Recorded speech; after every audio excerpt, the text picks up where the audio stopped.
સુરત શહેરના લીંબાયત વિસ્તારમાં થયેલા ડબલ હત્યાકાંડ મામલે પોલીસે ઝડપભેર કાર્યવાહી કરી. છેડતીના મુદ્દે બે વ્યક્તિઓની હત્યા કરનાર આરોપીઓને ગણતરીના કલાકોમાં ઝડપી પાડ્યા છે. માહિતી મુજબ પોલીસ દ્વારા આરોપીઓને ઘટનાસ્થળે લઈ જઈ પંચનામું તેમજ ક્રાઇમ સીનનું રિકન્સ્ટ્રક્શન કરવામાં આવ્યું. આ પ્રક્રિયા દરમિયાન સમગ્ર ઘટનાક્રમને ફરીથી સમજી વધુ મજબૂતી પુરાવો એકત્ર કરવાની કાર્યવાહી હાથ ધરાઈ હતી. પોલીસ હાલ આરોપીઓને કડકમાં કડક સજા થાય તે માટે પુરાવા એકત્ર કરવાની પ્રક્રિયા વધુ તેજ બનાવી રહી છે. આ ઝડપભેર અને અસરકારક કાર્યવાહીથી સ્થાનિકોમાં ખુશીનો માહોલ જોવા મળ્યો હતો. લીંબાયત વિસ્તારના રહેવાસીઓએ પોલીસની કામગીરીને બિરદાવી લીંબાયત પોલીસ જિંદાબાદના નારા લગાવી પોતાનું સમર્થન વ્યક્ત કર્યું.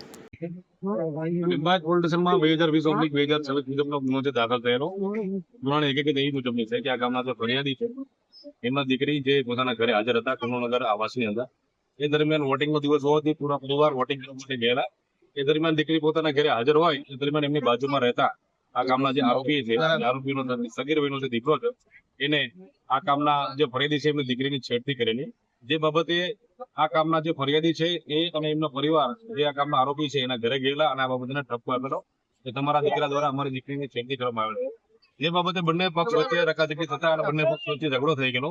એ ઝઘડા દરમિયાન જે ફરિયાદી છે એના પતિ અને ફરિયાદીના જે નણંદોઈ છે અને નણંદોઈનો દીકરો છે આ ત્રણેય જણાને આ કામના આરોપીઓ પૂરા પરિવારે જે હુમલો કરેલો જેમાં લાકડા અને ચપ્પાના ઘા લગાવેલા અને જે લોકોને સારવાર માટે સિવિલ હોસ્પિટલ દાખલ કરવામાં આવ્યા.